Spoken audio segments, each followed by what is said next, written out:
老宋，你说什么？把海伦娜交给我？苏无忌没好气地说道。不带你这样坑人的啊！宋鹤鸣懒得搭理他，对中崎奈美说道。中崎奈美小姐，从现在开始我们就变成合作伙伴了，还有几件重要的事情要和你商量，先跟我走吧。中崎奈美毫不犹豫地点了点头。这个思维简单的蠢萌上人似乎想都没想过宋鹤鸣可能会直接把他给扣了。苏无忌把海伦娜从地上拎起来说道，你们如果要走就把这个女人也带上。此时的海伦娜已经明显处于了失去理智的边缘了，感觉到了近在咫尺的男性气息，竟是紧紧抱着苏无忌，还抬起了一条腿，几乎要盘在了他的腰间了。其实塔拉的下药量很猛，海伦娜能支撑到现在，精神属性已经很强很强了。宋之宇早就已经被李高乐带得远了一些，并不能看到这边的情景。苏无忌高举双手，避免和海伦娜的肢体接触。老宋，你就这么眼睁睁地看着，不来帮帮忙？然而宋鹤鸣却丝毫没有伸出援手的意思，呵呵一笑。这女人本来就是要对你用美人计，现在不正合你意吗？苏无忌没好气地说道。我是那种会中计的人嘛，我跟你们一起走。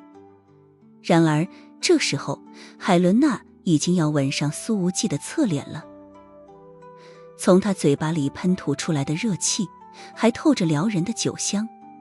宋鹤鸣说道，我那架直升机坐不下这么多人，你先在这儿等着。呵呵，老子就不想让你跟之瑜坐在一起，当着我的面眉来眼去。中崎奈美却突然想起了某个很关键的事情，说道，对了，我接到海伦娜的命令，把卓林宇丢到了滨河安置小区的化粪池里，很抱歉。苏无忌瞪圆了眼睛，什么？他被扔进了化粪池？海伦娜怎么会下达这样的命令？中崎奈美说道，海伦娜本来以为卓林宇是你的女朋友，所以才会这么做的，所以我很确定她一开始并不是想拉拢你，而是在晚餐前临时改了主意。说完他转身就走，这倒让苏无忌愣在原地了。在听说了这个消息之后，怎么自己竟然有一点点暗爽，也不知道这小仙女在屎汤里泡一泡有没有变得清醒一点。于是再看向身边的海伦娜，苏无忌竟然觉得这女人开始有那么一点顺眼了。不过回过神来，宋鹤鸣和中崎奈美已经走出去10几米了。苏小季简直无奈的要哭出来了。中崎奈美，你给我回来，把你的这个老相识给我带走。然而中崎奈美却说道，要不是避免华夏和米国起冲突，我刚刚就对这个女人下杀手了。苏无忌抱起海伦娜想要追上，这时候宋鹤鸣却又转身说道，你就留在原地，待会儿宁海和临江的国安会来打扫战场，你还得负责跟他们解释。苏无忌看了看挂在身上的女人，那她怎么办？宋鹤鸣说道，我哪知道，我又不认识她是谁。老狐狸。苏无忌没好气地骂了一句，他哪能看不明白宋鹤鸣的意思。这老狐狸就是不想沾染麻烦，一个黑水洲际组长落在了中央调查局手里，说不定会被有心人利用起来大做文章。如果榨不出太多的利益，那不如干脆从一开始不沾手。看了看不断扭动的海伦娜，苏无忌本想直接将对方打晕，但想到这女人居然把卓灵宇扔进了化粪池，替自己出了一口恶气，想了想又没动手。他把海伦娜横抱起来，走进了身后那一片狼藉的小楼里。小楼的2楼都是卧室，里面还有2间浴室。这时候海伦娜的状态确实已经相当危险了，整个人处于了脱水边缘，体内的燥热感不减反增，堆积如火山，那些热量仍旧在寻找着爆发的出口，整个人的意识已经快要迷糊了。他已经把自己的紧身运动上衣扯开来了，浴室里已是凶光毕现。然而海伦娜脱去了上衣之后，动作仍旧不消停，还想来扯下苏无忌的裤子，迷蒙眼神里的渴望简直浓得要满溢出来了。苏无忌把这女人的手打开，直接把她丢到浴室的地砖上，打开花洒的凉水开关，对着她的脑袋开始了猛冲。足足冲了20分钟，海伦娜都快喝饱了，失去的那些水分也都被补了回来，身体终于勉强降了点温度，难得恢复了一些清醒。但是她的眼睛里面虽然褪去了迷蒙之意，却仍旧是有着情与欲。好点了吗？苏无忌说道。如果还没冷静下来，我就再给你冲冲水。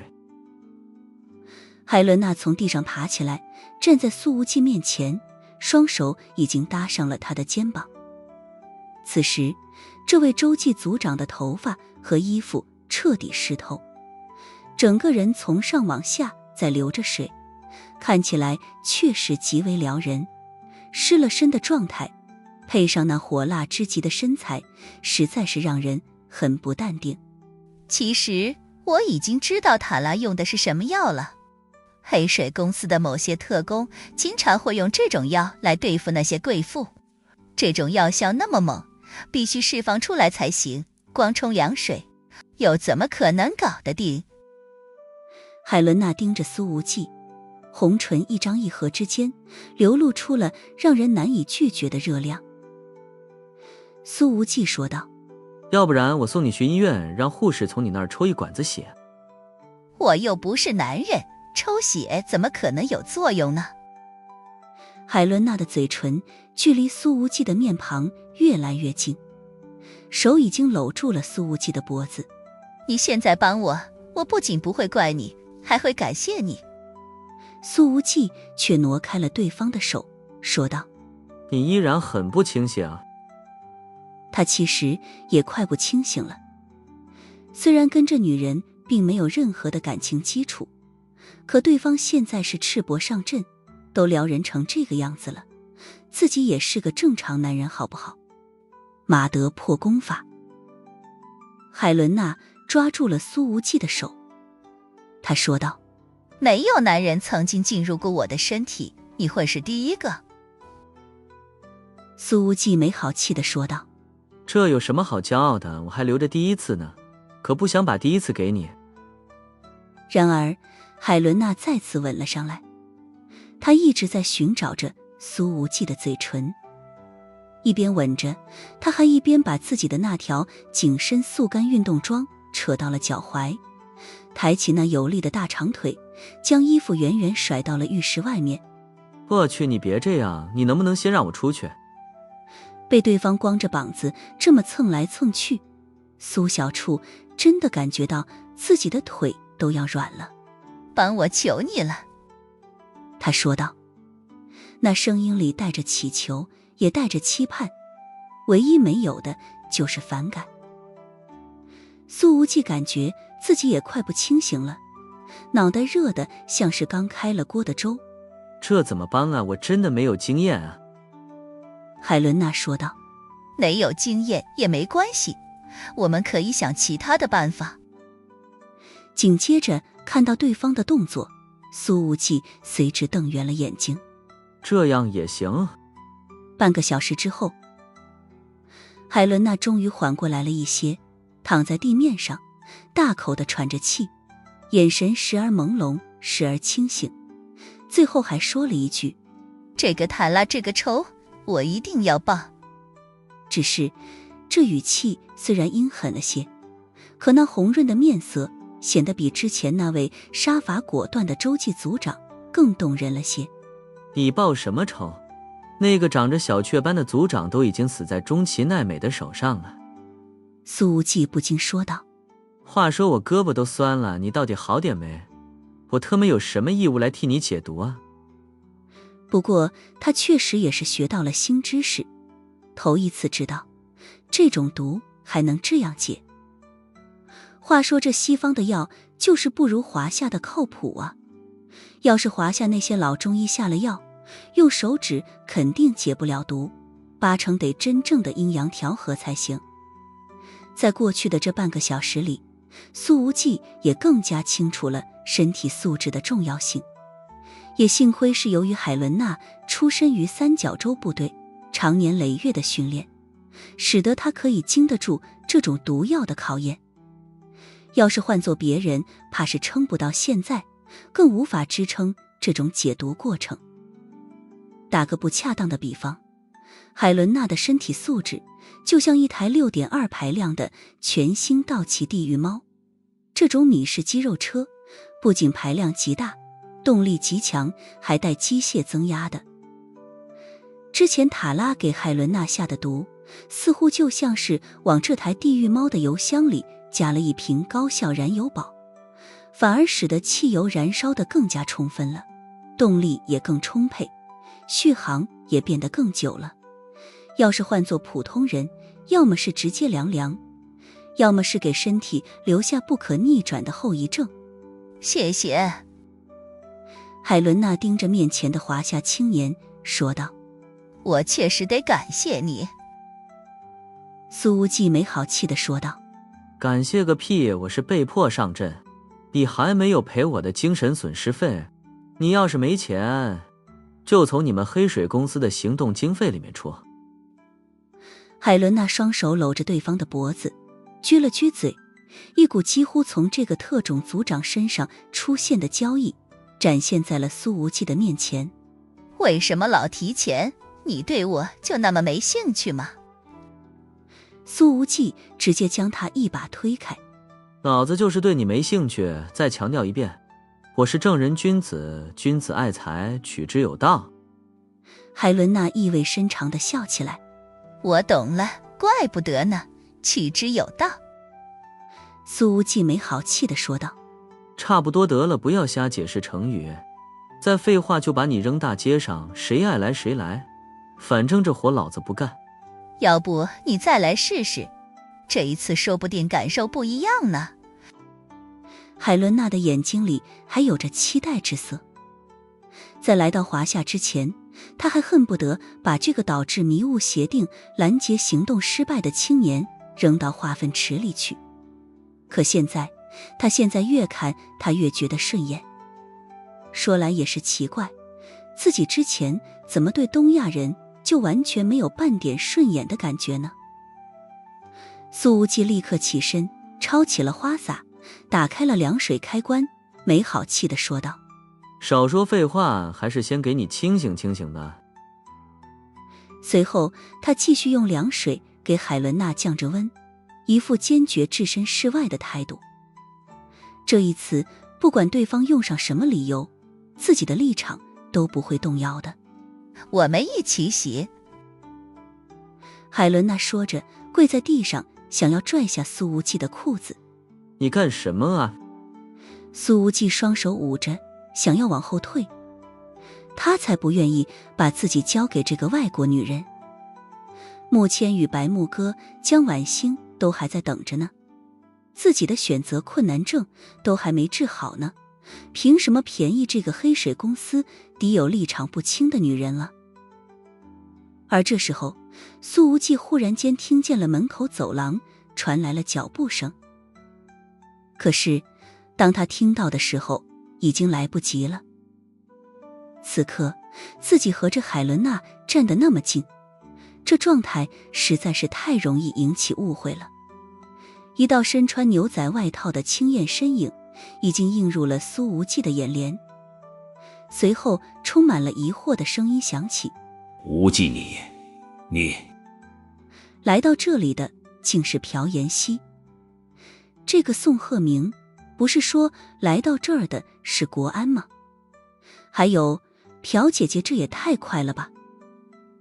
苏无忌立刻满头大汗，那种紧张感几乎爆棚而出。他可不想被朴姐姐这般误会。苏无忌一直都认为自己的底线并没有多高，可是今天是真冤枉，自己刚刚真的是在做好人好事啊。塔拉估计下的剂量比较猛，药效并未全消，以至于海伦娜根本不管有没有人过来。此时苏无忌的心里简直把那个复仇族长的祖宗18代都给问候了一个遍。你给我走开！苏无忌猛然一推海伦娜，后者被推得仰面摔倒在地，脑袋咚的一声撞在了地面上。这真是字面意思的四仰八叉，丝毫没有怜香惜玉的心思。妍希啊，你听我解释。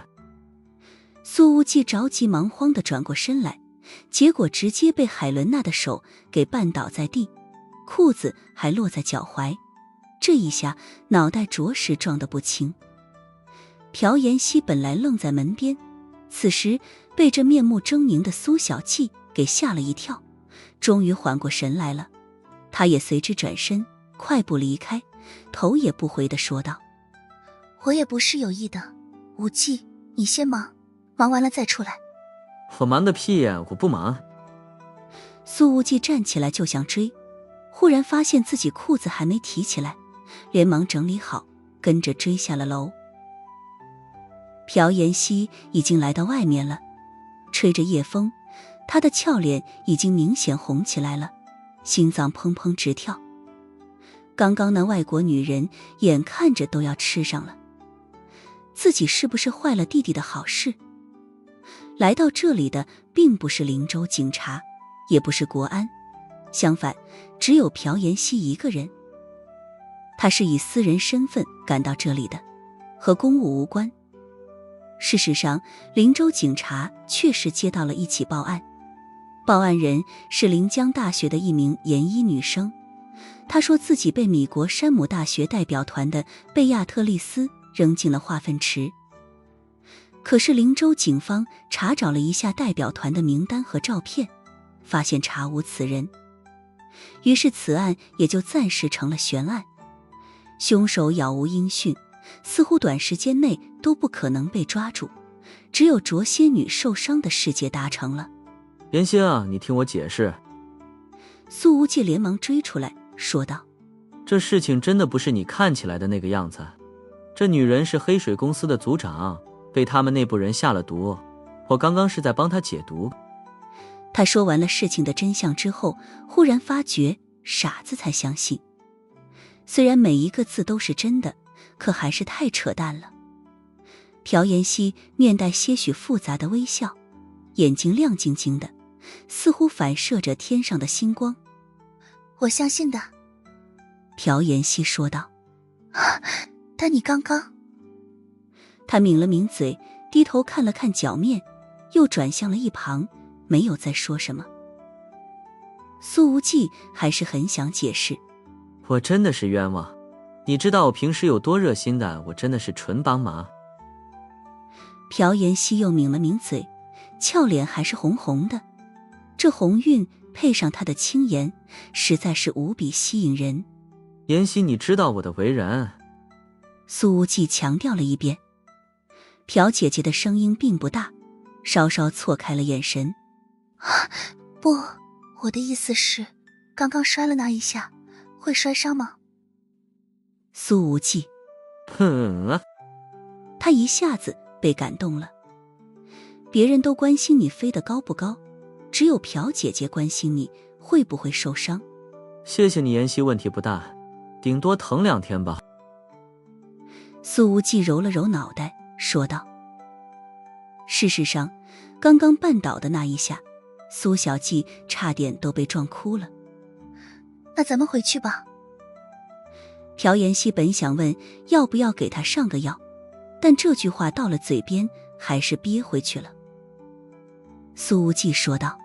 不过接下来还得等国安来收拾残局。此时那个竹内圭也其实还没凉透，但已是奄奄一息。之前中崎奈美废掉了他的4肢，让这货只能一直绝望地等待着死亡的来临。临死之前还特么的听了半个多小时的米氏地狱猫的声浪。交给我来处理吧。海伦娜的声音在后面响起，这倒是把苏无忌给惊得一个哆嗦，生怕这女人再来做出什么出格之举。他转脸一看，对方已经把那短款运动装重新穿上了，这才松了一口气。只是那高挑火辣的身材，白里透红的面色，配上有着几分之一东亚血统的面庞，使得这时候的海伦娜也是极为动人。她好像已经恢复了理性，说道：苏无忌，你别紧张，你帮了我的大忙，我当然也会帮你解释。说着，海伦娜走到了朴妍希的跟前。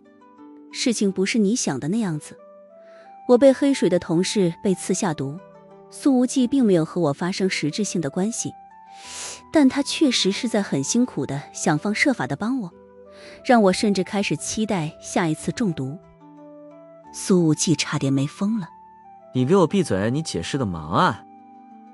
海伦娜笑盈盈地说道。可我说的都是事实。你不用解释，我相信无忌也很理解他。朴妍希的唇角线条露出了一丝微笑的弧度。他其实一直是个非常热心的人。海伦娜也笑了起来。我忽然有点羡慕你们的关系。羡慕个屁，我和妍希什么关系？是你能比的吗？苏无忌看到朴姐姐不追究，也放心了下来，转而问向海伦娜：不过你现在感觉怎么样了？海伦娜用带着翘舌音的华夏语说道：很爽。苏无忌没好气地说道：我问的不是这个，老子问的是你现在还有没有中毒的感觉。海伦娜对苏无忌眨了一下眼睛。我现在就只有这种感觉。她的穿着虽然没有烛光晚餐之时那么诱惑，但这表情可比之前动人多了。虽然相隔不过1-2个小时，却明显多了很多女人味儿。妍希，咱们走这边的事情不需要咱们管了。苏无忌说道。他可不想搭理这个海伦娜了，谁知道接下来他还会整出什么幺蛾子来。海伦娜说道：我先打个电话，你们稍等一下再走。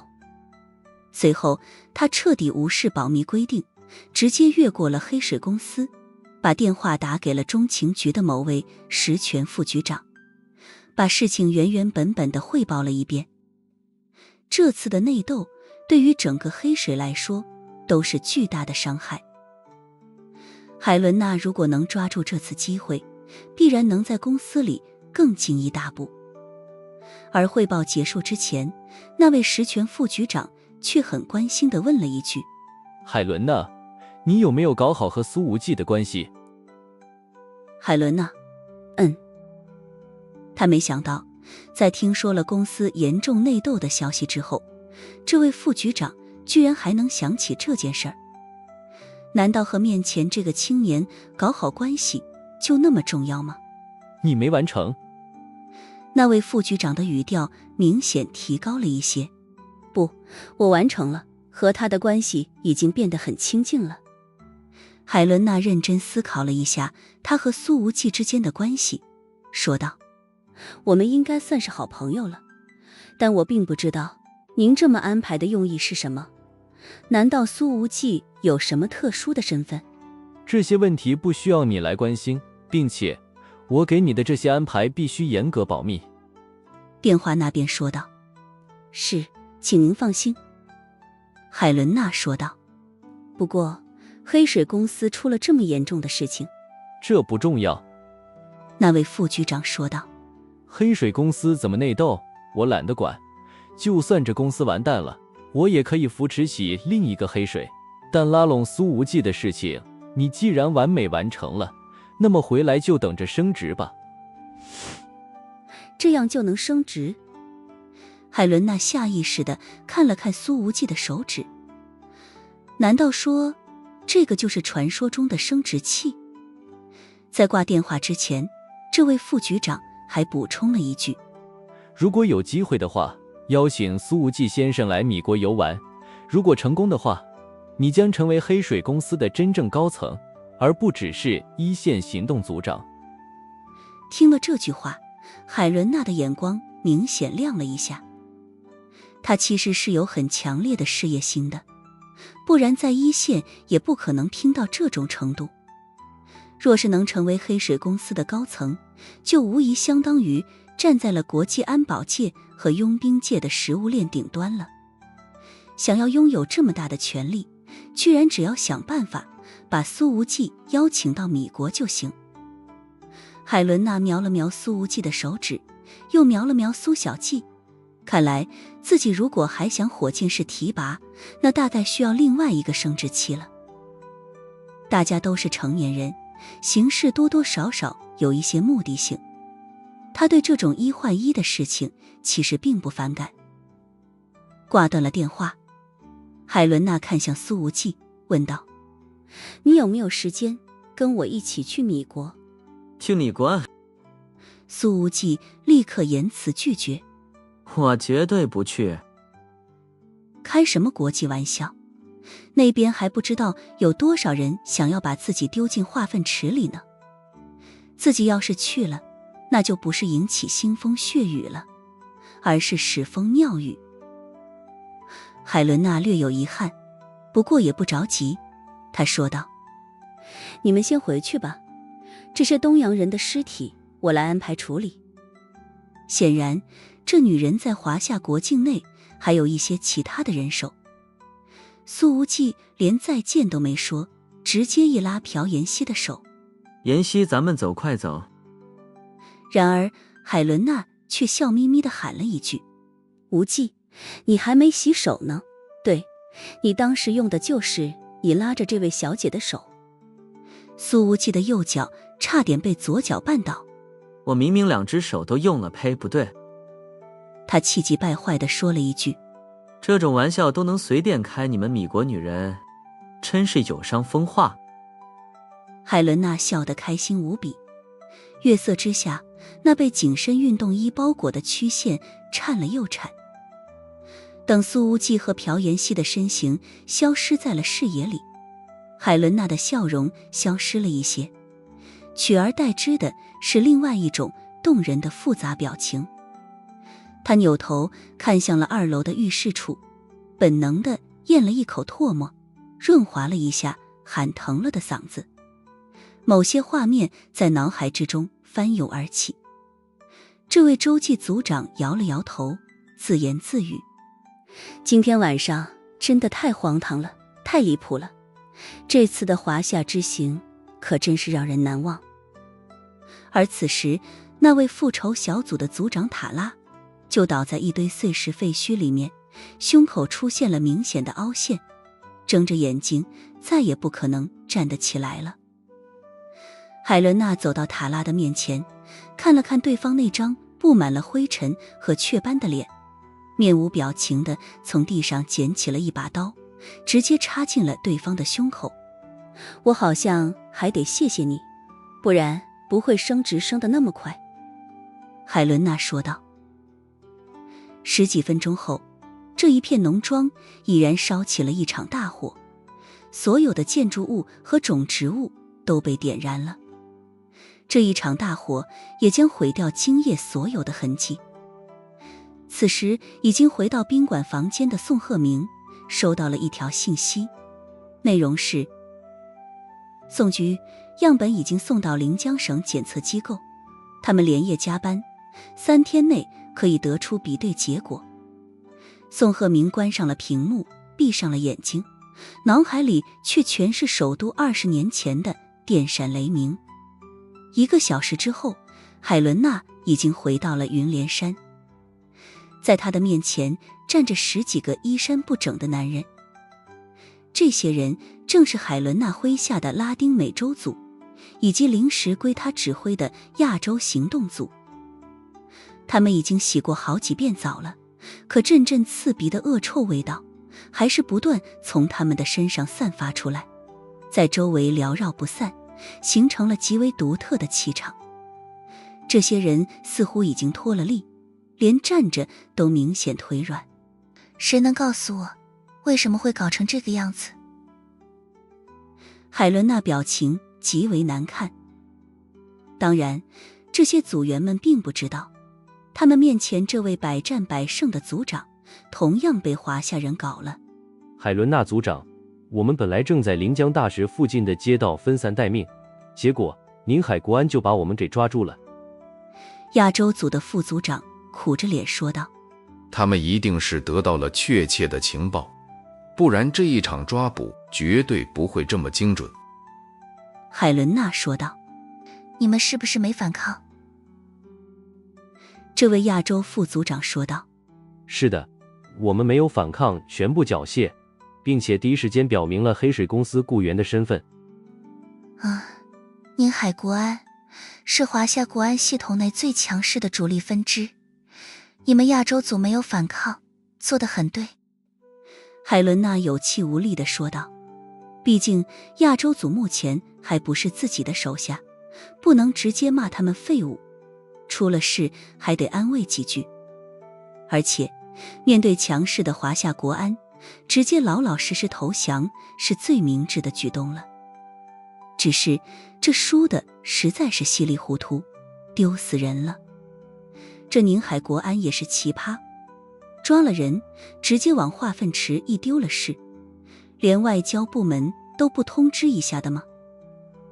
海伦娜看向拉丁美洲的那几个老部下：那你们呢？不是让你们盯着苏无忌的皇后酒吧吗？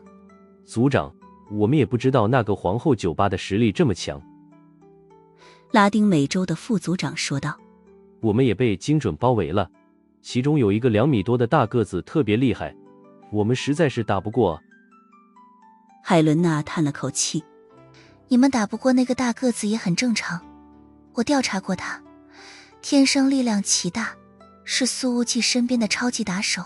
组长，不只是他，我们拉丁美洲行动组全部出自于三角洲和海军陆战队，可在1对1的时候，居然没一个人能打得过皇后酒吧的保安。和直接向宁海国安投降的亚洲组相比，这拉丁美洲行动组明显要惨得多了，一个个鼻青脸肿，头破血流。显然皇后酒吧的那些人没有官方身份，动起手来毫无顾忌。什么？海伦娜对自己这群手下的身手可是有着超强的自信的，此刻难以置信地问道：你们怎么连一个酒吧的保安都打不过？一名组员说道：他们可不是普通的保安，那格斗技巧简直比特种部队还特种部队。旁边人附和道：而且我甚至还感觉到他们还对我们手下留情了，不然我们根本不可能活着回来。海伦娜又倒吸了一口冷气。另外一名组员满脸屈辱地说道：我们打输了，就被丢进了化粪池里，还不准爬上去，必须在里面游满10个来回。那化粪池有1公里那么长了，跟沼泽地一样。后来实在是游不动了，沉底了好几次。说着说着，他都委屈得快要哭了。我脑袋上被他们用棍子砸破了好几处，现在伤口里已经灌满了大肠杆菌。被打成这样，还要被丢到化粪池里游泳，8成会出现比较严重的事后感染，这比直接打死还要憋屈得多。海伦娜听着手下的汇报，鼻尖还弥漫着粘稠度极高的恶臭味道，只感觉到一阵阵的眩晕。对于这个事业心极强的女人来说，在得到了惨败的消息之后，之前身体上被苏无忌所掏出来的愉悦感，此刻也要消散殆尽了。皇后酒吧。海伦娜咬着牙，眼睛里满是不甘。不知道到底是哪个内奸走漏了消息。他虽然之前和这个酒吧老板的相处过程非常愉悦，可个人感觉和集体任务毕竟是两码事。虽然因另外一件事情而升职，可本职工作严重失利，海伦娜的心里仍旧非常不爽。所以，组长，我们接下来该怎么办？拉丁美洲副组长说道。复仇计划还执行吗？当然不执行了，全部终止。海伦娜没好气地说道。你们现在最重要的任务就是把自己洗干净，彻彻底底洗干净。10几名黑水公司的超级精英此刻耷拉着脑袋，似乎整个人生都灰暗了。海伦娜又喊道，还有，这件事情必须严格保密，不然的话将会严重影响你们的身价。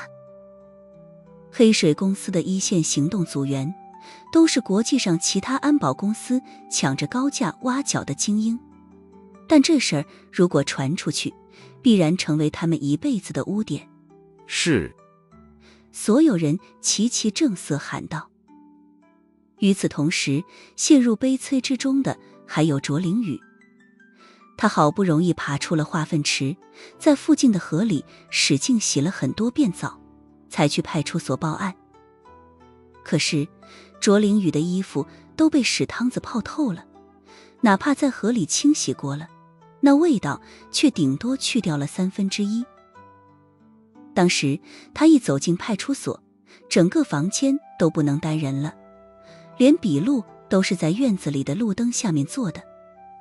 一名女警察看卓灵雨太过于可怜，便帮她回宿舍取来了换洗衣物，还让她在派出所的浴室里先冲着澡，等待调查结果。可惜什么都没查出来，代表团里根本没有贝亚特丽斯这个人，卓灵雨所说的作案动机更是完全不存在。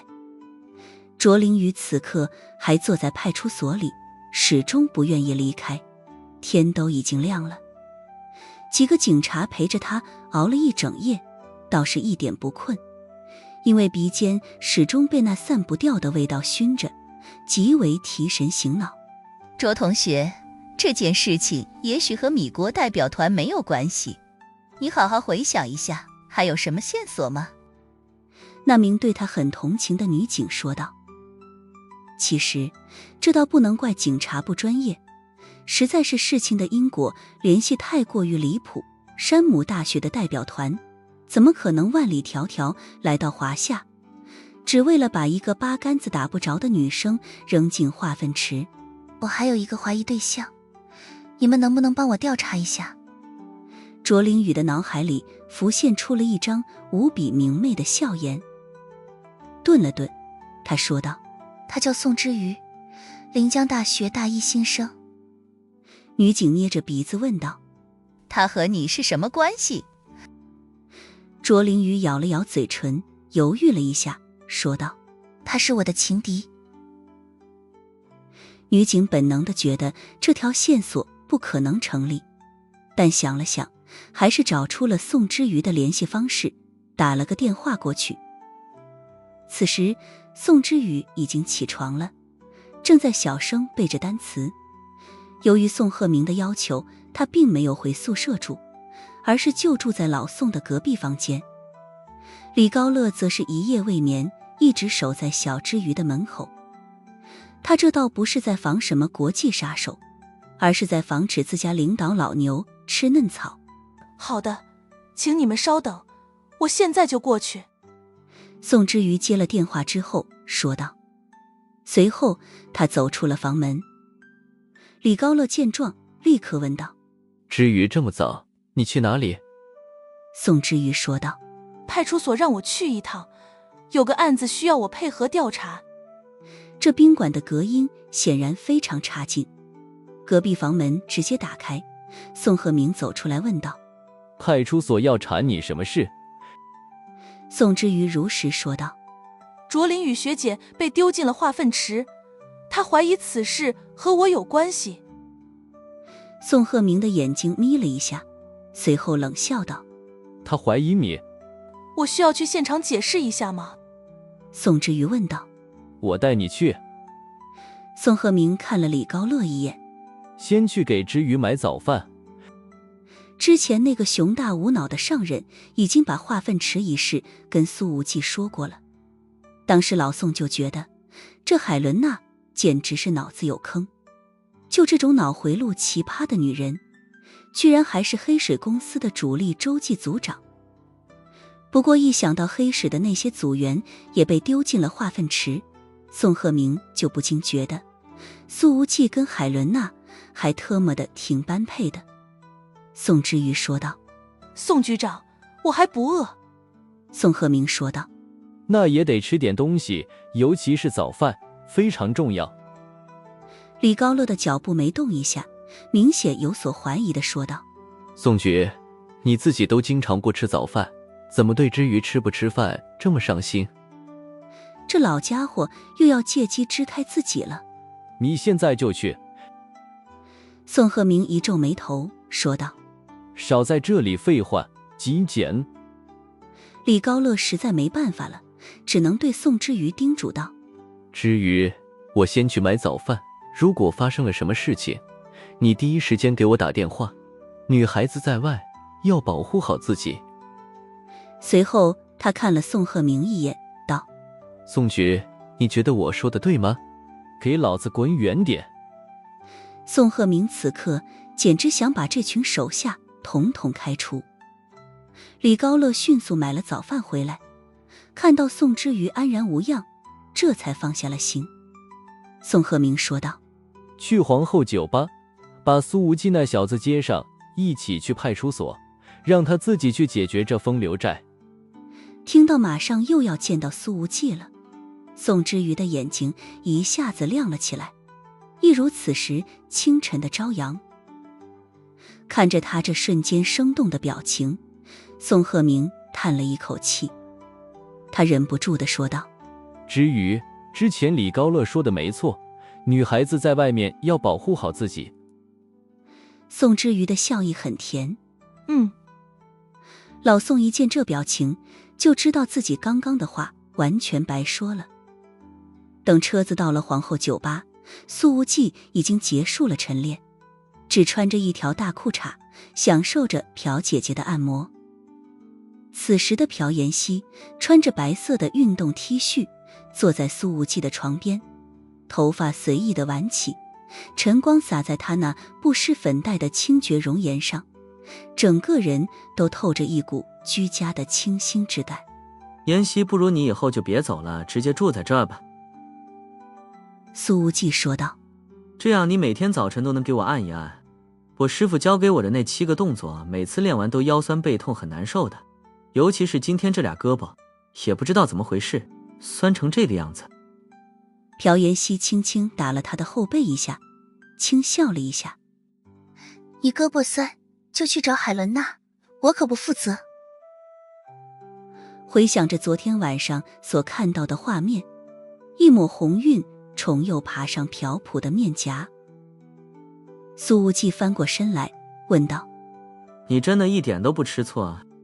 朴妍希说道：那有什么好吃醋的呢？你是我弟弟，给我生个混血的侄子也挺好呀。我的手指头可生不出来孩子。苏无忌嘀咕了一句，忽然眼睛一亮，坐起身子道：对了，你刚刚给我按完，要不我也给你按一按？反向按摩好不好？朴妍希一眼就看穿了苏无忌的企图，微笑着说道：你想什么呢？我又不腰酸背痛。苏无忌还不想放弃，又说道：我还想起来一件事，上次我给白木哥疗伤的时候，发生了一些让我不能理解的事情，我能不能在你的身上试验一下？发生了什么事情？朴妍希立刻被苏无忌的话带入了思考。一定要解决吗？苏无忌点点头，表情也是极为认真。如果不解决的话，可能会影响到我以后的力量提升。那好吧，朴妍希说道。需要我怎么做？你躺下，我得把手贴到你的丹田位置。苏无忌说道。好。朴妍希没有任何犹豫地躺了下来。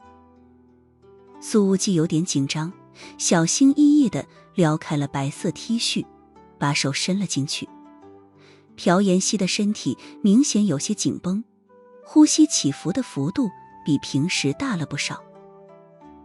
苏无忌说道：妍希，你做好准备，我要开始了。朴妍希的声音带着微微的颤音。不会疼吧？我也说不好，可能第一次有点疼。苏无忌说着开始运力了，还没来得及感受朴姐姐的肌肤是多么的细腻柔润，套房的门便忽然间被打开了，小庞的高大身形已经出现在了门口。紧接着苏无忌便看到了站在他身后的宋鹤鸣和宋之瑜。老宋的目光落在苏无忌的手上，眼睛里已经要冒火了。他咬牙切齿地说道：第一次有点疼。老宋，你绝对听错了，这和你想的那回事根本没什么关系。苏无忌连忙说道：都是误会。可是他此刻和朴妍希都待在同一张床上，这看起来确实太暧昧了点。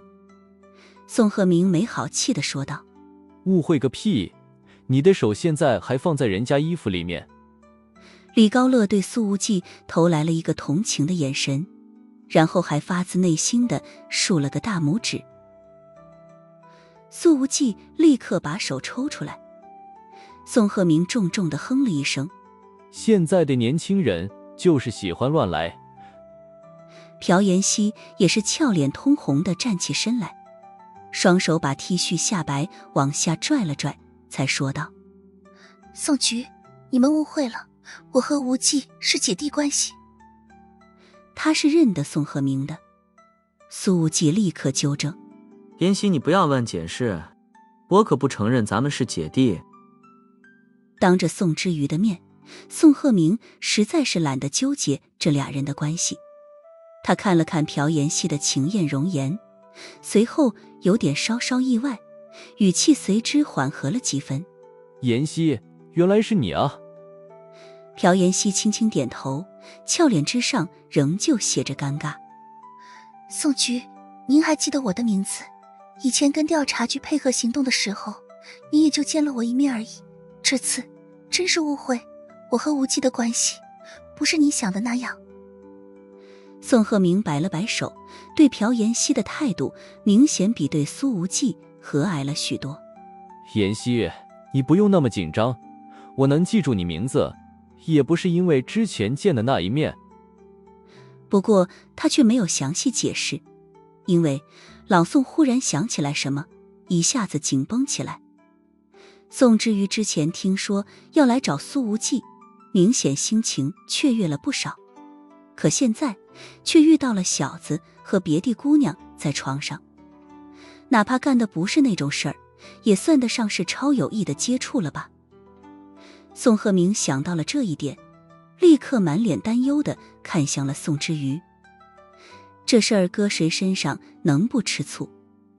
不过紧接着他便意外地发现，这丫头的表情上并没有任何吃醋和复杂的意思，那清亮净澈的眸子里反而充满了惊喜的味道。妍希姐，宋之瑜喊道：好久没见你了。随后他已经一步上前，轻轻抱住了朴妍希。宋鹤鸣所不知道的是，其实早在宋之瑜还在天际中学读书的时候，就已经见过朴妍希了。在某些知道内情的苏家长辈们眼里，朴妍希的角色更像是苏无忌的童养媳。这一段关系甚至是某几个长辈们提前商定过的，也就是他自己还一直蒙在鼓里，总是和苏无忌姐弟相称。也正是由于这个原因，朴妍希对苏无忌的过去了如指掌，自然去过天际中学，甚至还在食堂给某一对夫妇帮过几天忙。宋鹤鸣很确定，宋之瑜眼睛里的惊喜意味可不是作假，他稍稍松了一口气，随后对苏无忌一瞪眼：你小子跟我出来。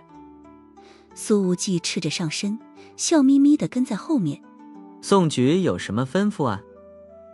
随后宋鹤鸣重重搂着苏无忌的肩膀，压低了声音：你小子别这样瞎搞，让知瑜伤心了怎么办？这小丫头对你什么心思？你不明白？苏无忌定睛看了看对方，说道：老宋，你这人矛盾不矛盾？昨天晚上你把那个海伦娜往我怀里塞的时候，怎么不怕知瑜伤心了？我那是因为公事，调查局当然没必要把这个黑水组长给扣了。昨晚顶多算是黑水公司的内乱，能让这次冲突在你们俩私人关系中解决，就是最省事的。宋鹤鸣说道。再说了，你又能对海伦娜干什么？苏无忌一听这话，又不服气了。哎，瞧你这话说的，我怎么不能干了？宋鹤鸣问道。那你干了吗？苏无忌摸了摸鼻子，倒也没干。宋鹤鸣冷笑，呵呵，我一猜就是你没那个胆子。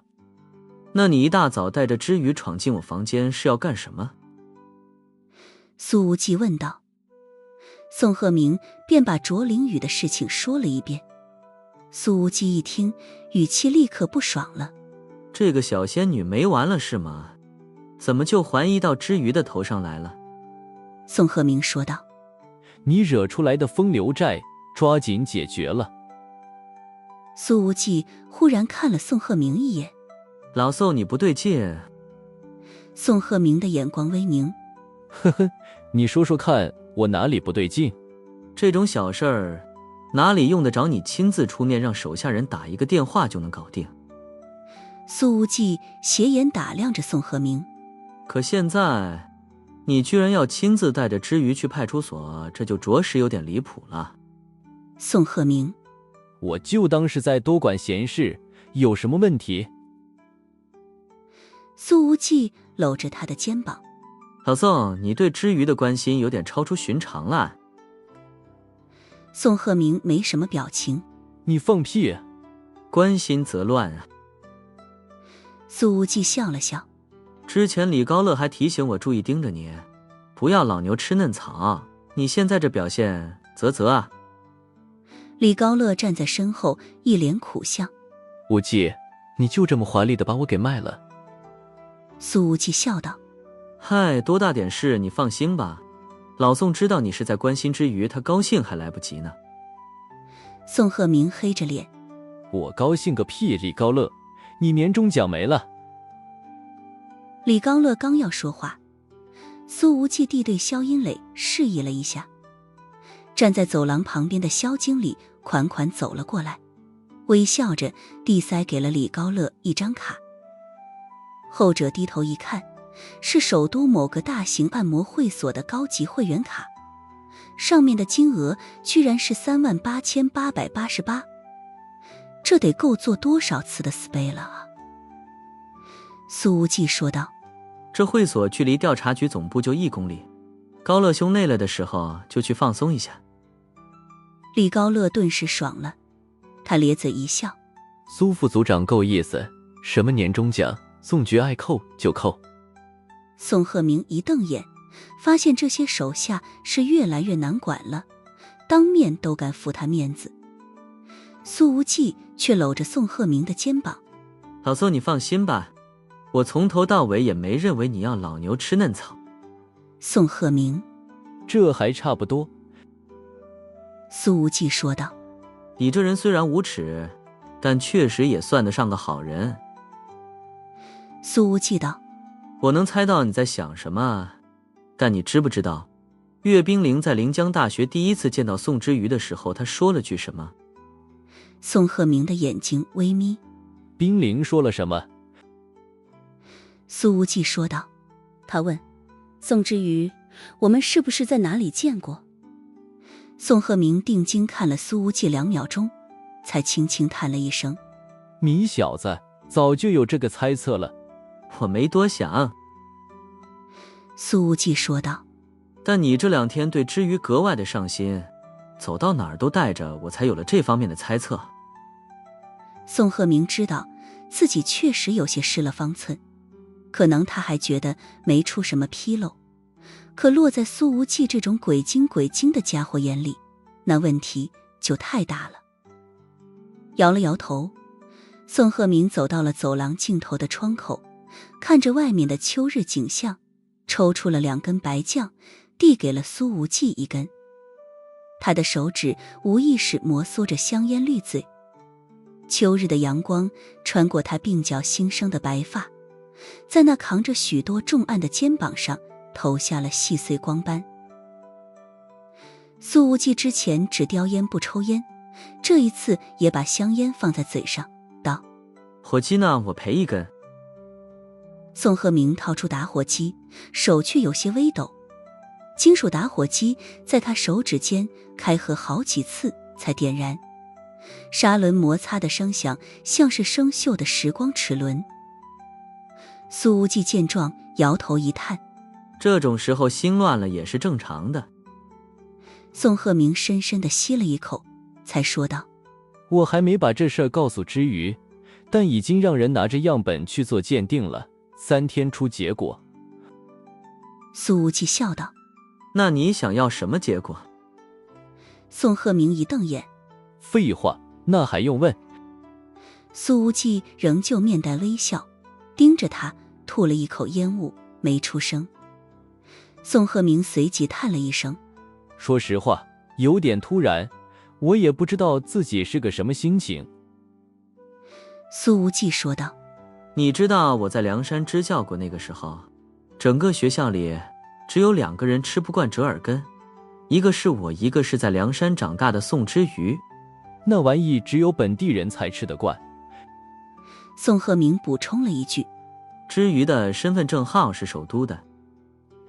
随后他那颇为有型的脸上露出了一抹怅然，随后自嘲地笑了笑：其实我不做鉴定都能猜到结果，宋之瑜都已经叫这个名字了，如果还不是我女儿，天底下哪有这么巧合的事情？苏无忌：是啊，你俩的眉眼长得真的有点像，但她整体比你漂亮很多。宋鹤鸣本身就是个帅哥，年轻时候的颜值相当能打，现在即便上了年纪，也依旧是帅气有型。他笑起来。宋鹤鸣突然转身，眼底泛起细碎的回忆涟漪。左颊有个梨窝，和周瑜一模一样。苏无忌想了想，还是问道：他还活着吗？宋鹤鸣摇了摇头，手指弹了一下，烟灰簌簌落在窗台，声音平静：据说郁郁而终。说话之时，他的右手悬在半空，像是下意识的要触碰什么易碎的幻影。苏无忌：你们最后一面是什么时候见的？宋鹤鸣沉默了好一会儿，又是一声轻叹：将近20年了。熟悉这位调查局实权副局长的人都知道，他几乎不会叹气，可仅仅是这一会儿，就叹了这么多声。苏无忌说道：至于今年快19了，算算时间，其实差不多。秋风裹着燃烧的烟草味掠过走廊，宋鹤鸣的声音变得轻了些许，指节却已经捏得泛白。当年我重回非洲一线，周瑜从此断联，绝对不会错，绝对不会错。尾音消散的刹那，一截灰白烟灰折断在风中。不管怎么说都是好事。苏无忌笑道：所以你认不认？宋鹤鸣的眼眸微眯：等等吧，起码在某些事情解决之前，不然他会很不安全。这一刻，苏无忌分明从这位实权副部级的眼睛里看到了非洲大地的炽热风沙。那些风沙漫天狂卷，似乎要填满这20年的错位时空。宋鹤鸣想明白了，也就没有带着宋之瑜去派出所，而是亲自给临江省厅的厅长打了个电话。随后，厅长的电话打到了灵州市局，市局局长的电话干脆越过了区分局，直接打到了经办此事的大学城派出所。所长立刻到了报案室，当着那位女民警和卓凌雨的面，把这几通电话的过程原原本本地讲了一遍，证明宋之瑜与此事无关。这让派出所的几个民警都觉得很是不真实。卓凌宇等了这么久，却等来了这么个结果，自然很不甘心。那名对他还算不错的女民警说道：所有证据都在，还是这么大的领导亲自打电话来，宋之瑜的嫌疑可以完全排除了。所以你回去吧，等有了消息，我们会通知你的。卓凌宇咬了咬嘴唇，大领导说的话一定是真相吗？宋之瑜一个从山村出来的贫困生，能认识什么领导啊？女民警轻轻地吸了一口气。中央调查局的宋鹤鸣副局长。啊！卓凌宇其实并不明白这个级别和单位是怎么一回事，但毕竟前面带上了中央2个字，还是让他稍稍震了震。但他还是不甘心，来了一句：会不会是别人冒充的？女警察也笑了，并没有因此嘲讽卓凌宇，而是很耐心地解释道：宋局长的级别实在太高了，如果有人冒充他，能把省厅厅长和市局局长全部骗过去吗？我只能说那个宋之瑜同学的背景可能远非他表面上看起来那样，他和宋局还是同一个姓氏，说不定就是关系很亲近的亲戚。我怎么不认识这样的大领导？宋之瑜他凭什么？卓凌宇还是很委屈，回想起昨天晚上的经历，他的眼眶又红了。可是我被人扔进化粪池里去，难道就破不了案吗？滨河安置小区周边没有什么监控，而接你上车的那个人还做了伪装。女警说道：你要不再想想，看看平时有没有得罪过什么人？卓凌宇摇摇头：没有的，我的人缘一直都是很好的，想来想去，能对我动这种心思的，只有宋之瑜这种情敌。我们会继续追查的，有消息一定会通知你的。女警斟酌了一下用词，还是决定把真相告诉卓凌宇，说道：但是吧，你也得提前有个心理准备，这事儿没有造成什么伤害，连轻伤都够不上，就算是抓到了人，可能最终的处理结果也不会让你满意。卓凌宇泫然欲泣：心理伤害难道不算伤害吗？我在那化粪池里都快要被熏死了，这难道不算谋杀未遂吗？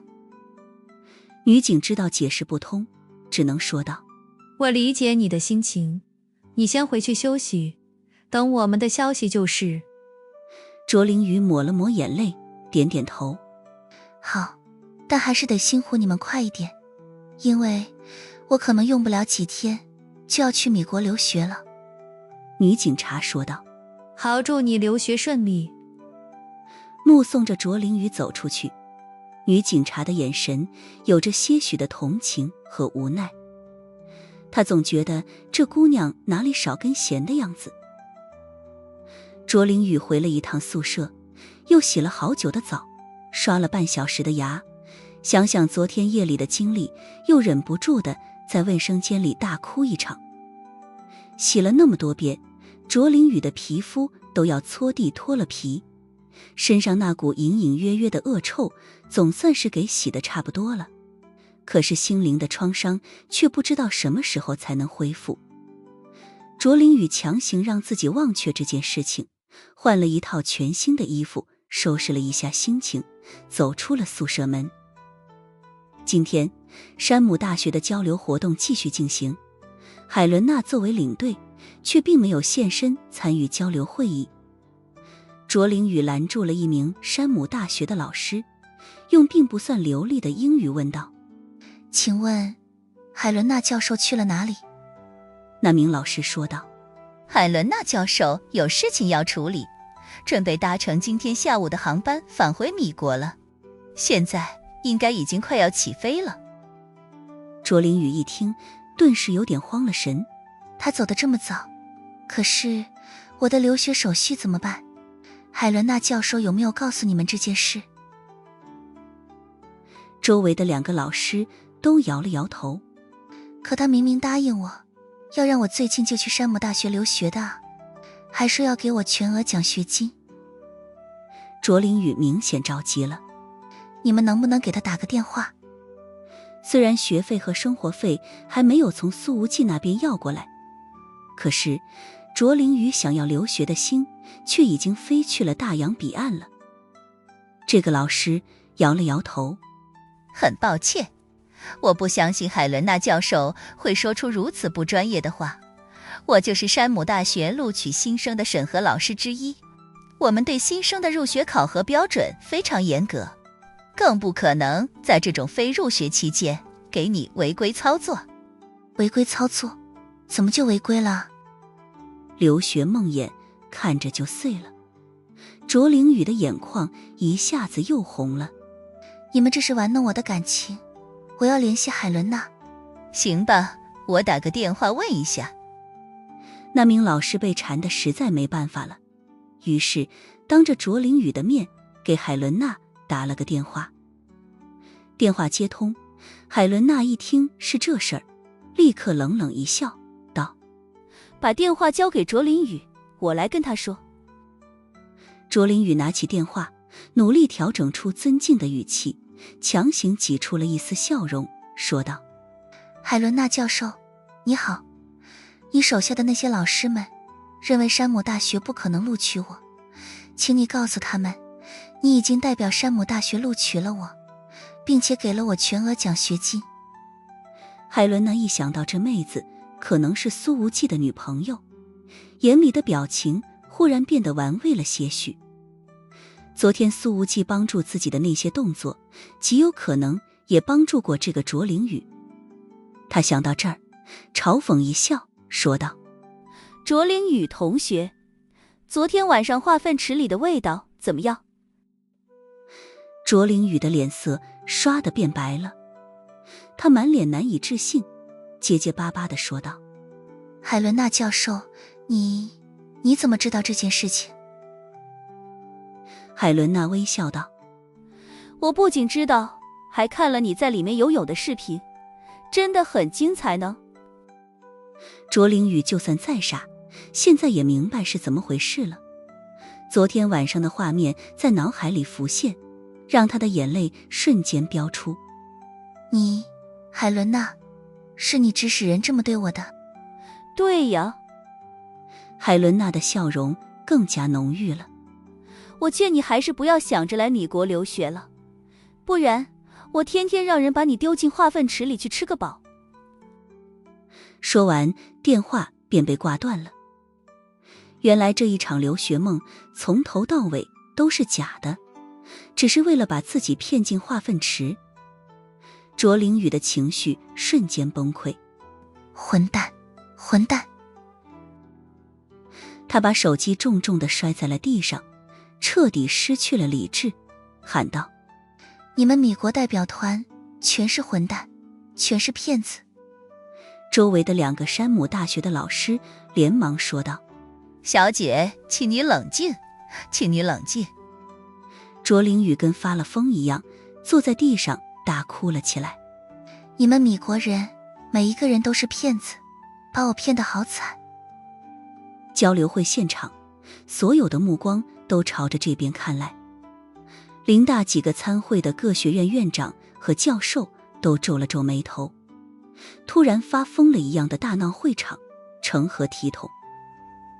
他的舔狗袁年达也难得要了一次脸，实在没好意思上前去安抚女神。周围的几名米国老师虽然不知道海伦娜到底说了什么，但都在安慰卓凌宇。林大的交流领队张卓良教授见状，暂时中断了会议，对几个老师和保安示意了一下，让他们先把卓凌宇拖出去了。然而拖行的过程中，卓凌宇仍旧是嚎啕大哭，不断挣扎，衣服都散了，小肚子和后腰都暴露在外。理智这玩意在他身上已经完全没有了。这时候，在会场旁边停着一台大众迈腾，有一名个头不高的中年男人已经在车边等着了。他说道：快把他抬上车，我送他去医院。几个保安也没多想，直接把卓凌宇抬上了车，把车门重重一关，拍了拍手道：快去医院心理科部精神科看看，突然大闹会场，指不定是受什么刺激了。那男人说道：交给我，你们放心吧，一定治好他。说完，他便发动了车子，迅速离开了林大校园。几个保安都摇了摇头，不解地叹息道：多好的女孩子，怎么突然间就不正常了呢？卓凌宇在车子后座上继续崩溃大哭，喊道：我不去医院，我要去警察局，我要报案，是那个米国女人害了我。然而这时候那个开车的男人说道：别哭了，我就送你去警察局，我相信你是无辜的。卓凌宇都有点怀疑自己的耳朵了，他止住哭声问道：真的吗？当然是真的了。这男人说道：就是海伦娜指使别人。他的皮肤黝黑，留着平头，有些瘦削。卓凌宇之前从来没有见过他。这个男人就是在交流会的前一天送中崎奈美进入临江大学的那个林大教职工。谢谢你，谢谢你理解我。卓凌宇大哭停止，改成了啜泣。然而10几分钟之后，当卓凌宇下车之时，他居然闻到了熟悉的味道，浓郁的恶臭已是扑鼻而来。这里，卓凌宇控制不住的干呕，可胃里已经没有什么东西能吐了。为什么要带我来这儿？卓凌宇惊恐地喊道：没办法，海伦娜刚刚给我打了个电话，让我把你再丢进去一次，做完这次事情，我也可以成为黑水公司亚洲行动组的正式成员了。这男人说道：说实话，我也不理解他为什么要布置那么奇葩的任务。什么黑水公司，什么亚洲行动组？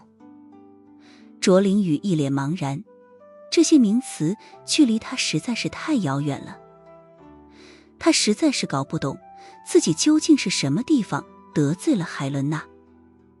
然而这男人懒得再解释，他抓着卓凌宇的腿远远一扔，这一下竟是直接把小卓扔出好几十米，落到了化粪池中央。黄黑色的粘稠水花再度被溅起了一大片。这男人随后捏着鼻子上了车，飞快地离开了这个地方，直接前往了机场。就在海伦娜的航班起飞的时候，宋鹤鸣也准备离开灵州了。他看了看苏无忌身边的宋之瑜，道：之瑜，我走了，有时间的话，让苏无忌这小子带你去首都玩一玩，我来接待。说完之后，老宋又是一阵后悔，让闺女和苏无忌一起旅游，这不是把他送进色狼嘴里了吗？谢谢宋局。宋之瑜的笑容温和：我一定和无忌哥一起去。苏无忌笑眯眯地说道：老宋，到时候你可得好酒好菜招待，不然嘿嘿。一看他这不怀好意的笑，宋鹤鸣的心里就有点不爽。这时候他的手机响了起来，一看来电竟是岳冰凌。冰凌啊，什么事？宋鹤鸣问道。岳冰凌那没什么感情的声音响起：宋局，我的脚伤基本好了，你可以安排我和苏副组长的东洋之行了。可以，我安排。然而这话一出口，宋鹤鸣看了宋之瑜一眼，一下子迟疑了。之前可是答应了老领导岳国泰，一直想要撮合苏无忌和岳冰凌，可现在在知道宋之瑜有可能是自己遗落在外的女儿之后，老宋忽然间不知道该怎么办了。一边是老领导的闺女，一边是自己的闺女。老宋这位手持亢龙锏的纪检重臣，竟是陷入了前所未有的纠结境地。宋鹤鸣想了一下，才说道：东洋之行等等再说吧，不着急，从长计议。岳冰凌冷冷回应，不能拖，夜长梦多，必须尽快。说完，他居然直接把电话挂断了。